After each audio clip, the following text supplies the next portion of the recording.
Leg అనేది left side ఇలా 45 వరకు రావాలి. లెఫ్ట్ సైడ్కి ఇలా వచ్చిన తర్వాత ఈ సొద్దుగా చేసి next right hand reverse punch చేయాలి.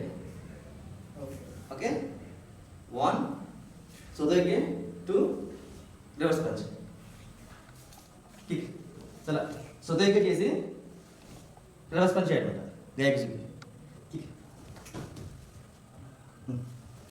ఈ మూమెంట్ అంటే ప్రాక్టీస్ చేయడానికి ఫస్ట్ మనం రైట్ లెగ్ అనేది లెఫ్ట్ సైడ్ 45కి వెళ్ళి రివర్స్ లోయర్ బాక్స్ చేయాలి. చేసిన తర్వాత రైట్ హ్యాండ్ తోటి ఇలా టే షేప్ చేయాలన్నమాట. ఈ పార్ట్ తోటి మనం అటాక్ చేయాలి ఫేస్ మీదకి.